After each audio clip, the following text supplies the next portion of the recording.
I mean, the vegan world, we need an ALEC of our own. We need a big professional lobbying organization that can bring this message to lawmakers, because ultimately that's where the power is.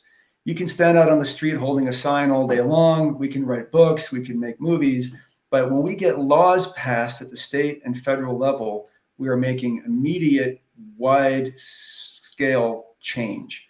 And we need to have influence with those lawmakers in a way that we just don't today.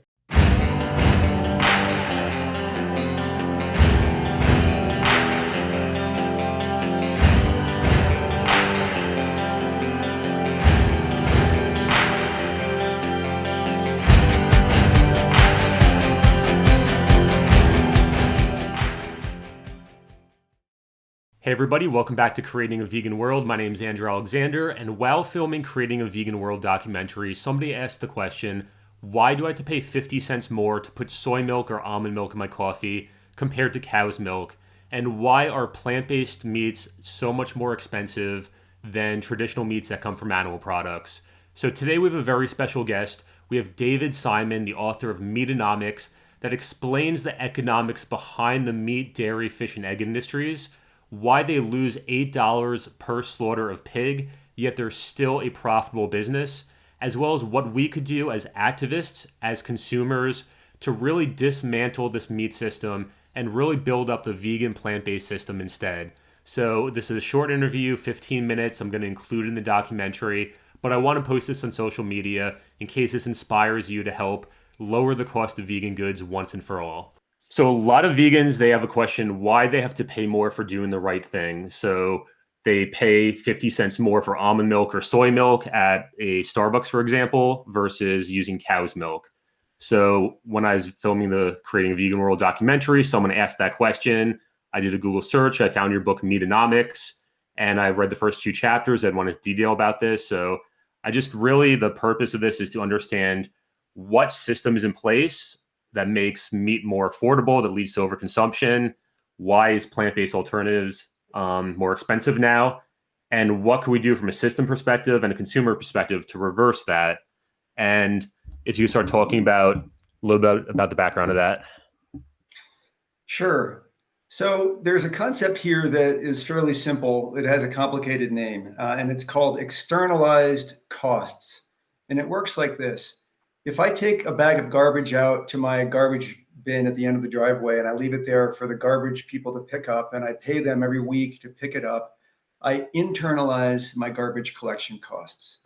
On the other hand, if I go out into the woods and I dump my garbage there in a public space, somebody else has to clean it up. That means the taxpayers are going to essentially foot the bill for that.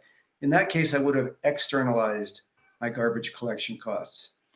In the case of animal agriculture, my research has found that factory farming externalizes the vast majority of its costs, with the result that American consumers and taxpayers every year bear more than $400 billion in externalized costs for these goods. What that means is that when we go to the Starbucks or the restaurant or the grocery store, whatever, and buy animal foods, meat, dairy, eggs, or fish, the retail price that we pay doesn't actually reflect the real societal price of those goods. A $5 latte at Starbucks, for example, really costs society something like $13.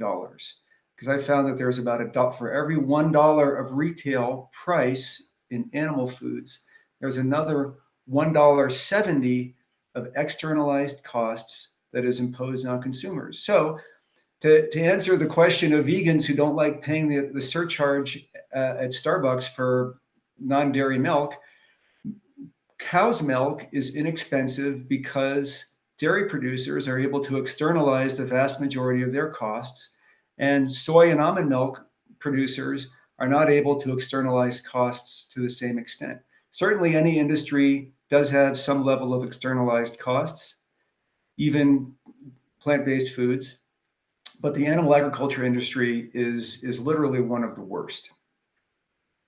Definitely. So why is that system in place? So with subsidies, so is it like lobbyists petitioning the government and the FDA to put money into those industries to prop it up? And then I remember reading in your book there was the price of something about the chicken versus how much people ate in 1913 versus 2013, where proportionally like it was going way up based on overconsumption because of the that reason. Right. So let me break that down into two questions, I guess. Why is this system in place? Well, it's in place because the meat industry has a very powerful lobby, and it's allied with lawmakers at the state and federal level around the country. And it's supported by a very unusual group called the American Legislative Exchange Council. His acronym is ALEC. What ALEC does is on a regular basis, it meets with business friendly lawmakers and gives them ideas for bills they can introduce in their state legislatures. These people take back these bills and get them passed. In a typical year, ALEC is responsible for thousands of bills being introduced around the country, and hundreds of those pass. What do these bills do? There are things like ag gag laws that make it a crime to film at factory farms or to lie about your background when applying for a job at a factory farm. There are things like right to farm bills, which say that if you happen to be unlucky enough to live near a factory farm or have a home near where a new factory farm is built, you essentially have no remedy if your water is polluted, if your air is polluted. There are laws like so-called common sense consumption acts that make it difficult or impossible for consumers to sue um, meat and dairy producers and distributors for obesity related disease. So there's this whole set of legal protections that this industry has surrounded itself with that allows it to externalize its costs. And that's really one of the significant reasons why this system is in place. You also asked me about this phenomenon of the price of chicken radically declining over the past 70 years and consumption of chicken radically increasing over the past 70 years. And my perspective that I discuss in my book is that this is not a coincidence, this is causal. What has happened is that as chicken producers have become increasingly successful at externalizing their costs over the decades, they've been able to successfully lower their retail prices. And in economics, there's a concept, a very simple concept known as the law of demand. It just says that when a price of a good goes down, consumers are likely to buy more of it. When a price of a good goes up, we're likely to buy less of it. All of us who have ever bought anything have responded to the law of demand by buying things that are on sale, for example. As the price of chicken has gone down from something like $5 a pound on an inflation adjusted basis in the 1930s to something like $1.50 to $2 a pound now, consumption of chicken has essentially tripled over the same period. So we've seen the law of demand very clearly doing what it's supposed to do, which is price of chicken goes down, consumption of chicken goes up. And that has happened with a lot of other goods. Over that same period of time, uh, steak has gone down 20%, butter has gone down 44%, ham has gone down 48%, eggs are down 69%, et cetera. And consumers consume more and more of those things as they get cheaper. In this country, we've actually doubled our consumption of meat on a per capita basis over the last 70 years, from about 100 pounds a person per year to around 200 pounds a person per year today. Definitely. Yeah, I relate to that as a business owner. So I have a vegan business where the product, let's say it cost, say I buy 1,000 units of it and I pay $5 per unit. And as the business grows, if I'm paying 100,000, then the costs go down to like 50 cents per unit. So the more consumption, the more the cost goes down and the more it's easier to get into the world, pay more for marketing, and then more customers come in, the business grows and more vegan products are out there. So it looks like that's exactly what happened with the factory farming industry, where you mentioned in your book where they went from small farms to big industrialized processes where there's the cruelty side of it, and then just economics, it just the prices go down there as well. So I guess that Right. leads into the next question where what can we do as consumers, as well as activists, or who within the vegan community could help kind of tilt the scales in a different direction. So, for example, Beyond Meat's a big vegan company where, would someone like them, they partner with other like vegan businesses to help form their political committees and things like that. So, aside from that, or if that's one of the things, what else could the vegan community do to? Well, first of all, for people who aren't already vegan or plant-based, they can make a transition to a plant-based diet. That's sort of the most important thing that anybody can do, because every time we buy food, we vote with our wallets. For people who are already vegan, an activist said it at an event many years ago, and I like it. It's if you care about this issue, it's not enough to just be vegan. You have to do more. And all of us have skill sets. You're a filmmaker. I'm a lawyer and a writer. I've got friends who are activists. I've got friends who are chefs. People bring our own unique skill sets to this cause, and we can each do the things that we're good at and that we enjoy to spread the word, to get more people interested in it. Just at the place where I work, which is just sort of a everyday healthcare company, people know that I'm vegan. People ask me questions about it. Several people there have gone vegan over the years because of the materials that I've given them, or my book, or other things like that. And if we're constantly thinking about opportunities to spread the message and further the cause, we can each do the things that we're good at and that are sort of in our own bailiwicks. Definitely great. And from the systems perspective, was I in the ballpark where vegan companies that grow within the system, do they have steps that they could take to help, I guess, get more subsidies coming to the plant-based world from governments and things like that? I mean, the vegan world, we need an ALEC of our own. We need a big professional lobbying organization that can bring this message to lawmakers, because ultimately that's where the power is. You can stand out on the street holding a sign all day long. We can write books, we can make movies, but when we get laws passed at the state and federal level, we are making immediate, wide scale change. And we need to have influence with those lawmakers in a way that we just don't today. I would love to see the anti-ALEC spring into being. It would have to be fun. It had to be richly funded, because that's an organization that gets tens of millions of dollars of membership fees from its, Pepsi, Disney, you name it. Mm-hmm.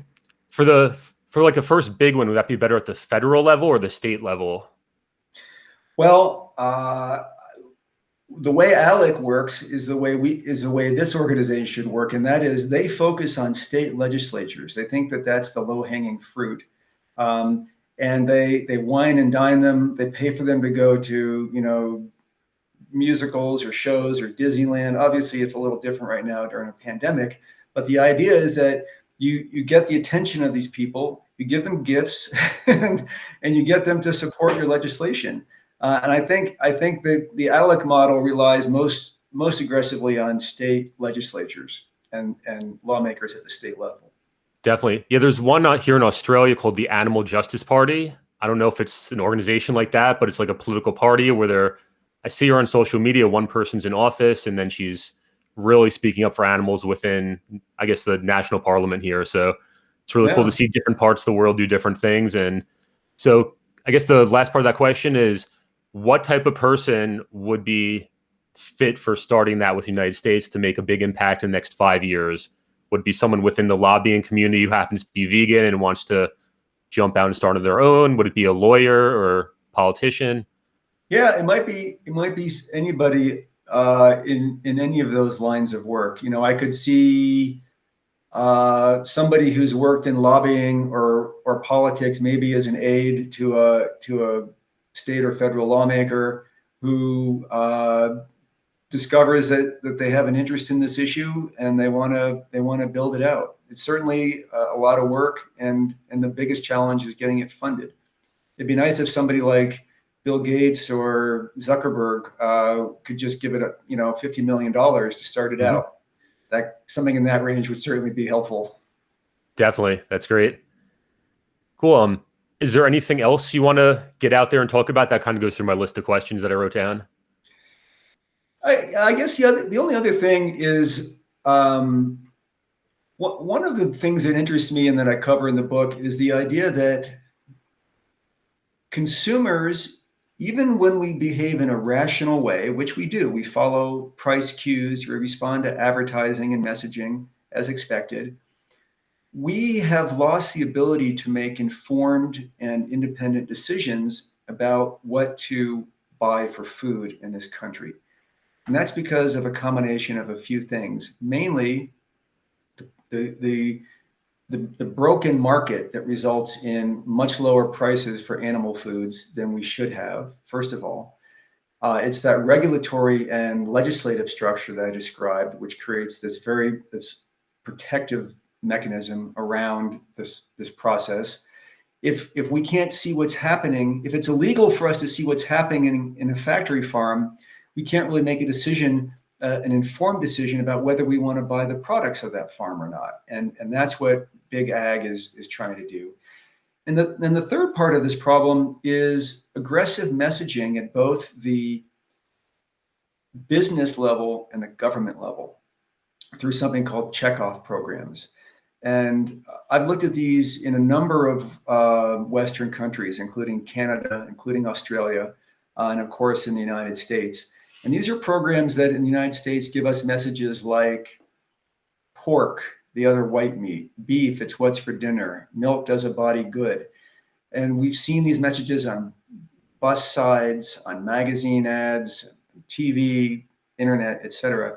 These aggressive messages are the product of checkoffs, which are literally the voice of the federal government in combination with private industry. So there's certainly a school of thought that says it's very offensive and creepy for our government to be messaging us regularly, trying to get us to buy more meat and dairy. Like, why is that a thing? And that's another reason why consumers have a hard time overcoming this, because we see these ads and these messages so much that when people go to the grocery store to buy dinner, they're thinking, it's beef. The government told me it's beef, so that's what I'm going to get for dinner. So until we fix this broken system, it's going to continue to be very difficult for consumers to make informed, independent, and rational decisions in this environment. Definitely, I could relate to that because when I first got involved in entrepreneurship, I was learning on the internet where anything could go out there. And this one mentor, he sold those miracle diet pills where there's the messaging where it's a picture of really slim people, like you're gonna lose lots of weight really fast, all these guaranteed results. Then there's the actual product where he just kind of shrugged it off saying, oh, we paid some company in Vegas that put pills in a bottle and then Dr. Oz promotes it. And it didn't work like the messaging says. So I see a similar where the messaging is here, but the actual product is all the way down here. So it's easy to see it from that lens. Certainly. Definitely. Cool. Is there anything, your book, where could people find that if they are interested in reading it? It's on all the online places where you can buy books, Amazon, Barnes and Noble. The website is metanomics.com. If you just want to read some of the interesting statistics, there's some fun facts there that people can find. Yeah, I got your book on Audible as well. So I'm halfway through it and finishing it soon. Cool. Great. Thank you so much. Thank you. Appreciate the opportunity to talk to you.